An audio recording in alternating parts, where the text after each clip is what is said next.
A story was forming in my mind. I could make my very own manga and publish it digitally on the World Wide Web, creating characters in the world, culture, its mythology, and I attempted to start in 2005. It wasn't good enough, and that was the start of the start-stop cycle. I restarted the story and redesigned the characters so many times I lost count.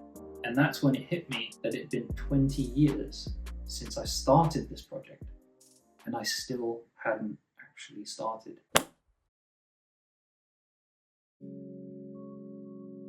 In 2002, I received a Wacom digitizer tablet as a gift. In the same period, my friend suggested that we learn HTML and learn to build websites. I was learning so many things within the subjects that I was studying, like biology, psychology, and epistemology, but also in other subjects that I was exposed to, as well as through friends who were studying other subjects and conversations with them. I was also studying literature, and I started to realize that fiction is a really important psychological tool because it allows us to process and explore very complex and difficult ideas and topics such as morality, ethics, and even our own psychology, all within a safe and controlled environment inside our minds. I'd always loved the entertainment factor of it, but now I was starting to understand how it can help me navigate the real world. Manga had quickly become an art form that I admired and stood in awe of. A format that is monochrome, binary, and able to focus stories that have no parallel in any other media. So it was at some point in 2003 that all of this started to crystallize into a fully formed idea and realization. A story was forming in my mind, born from all the questions that were being raised from all the things that I was learning. And with digital art, I could write and draw my very own manga and publish it digitally on the World Wide Web. I spent the rest of 2003 and 2004 conceptualizing it all, creating characters, the world, its culture and mythology, and I attempted to start in 2005. It wasn't good enough.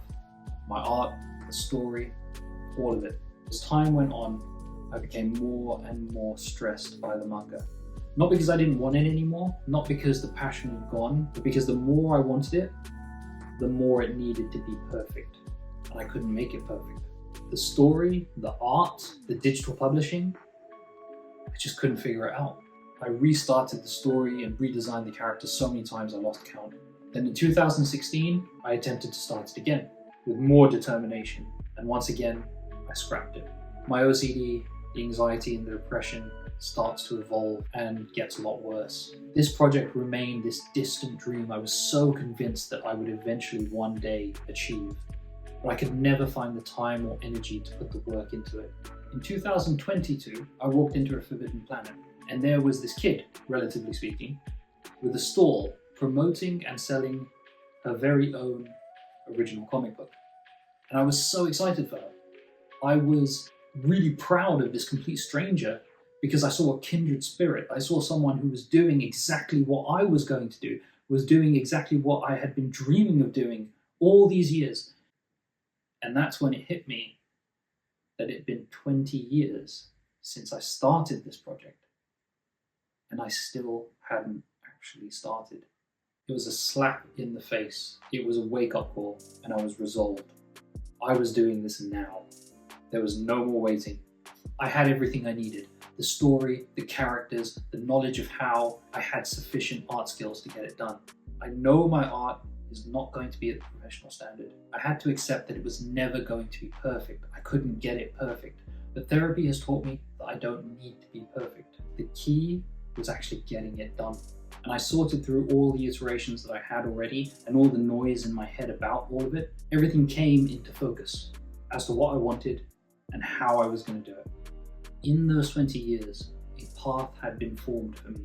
It's just that I couldn't see it with all the perceived obstacles that I had put in front of myself. Once I realized that, I was able to look past all of that and see that actually I was ready. But more importantly, my love for it hadn't diminished one bit. If anything, it had grown.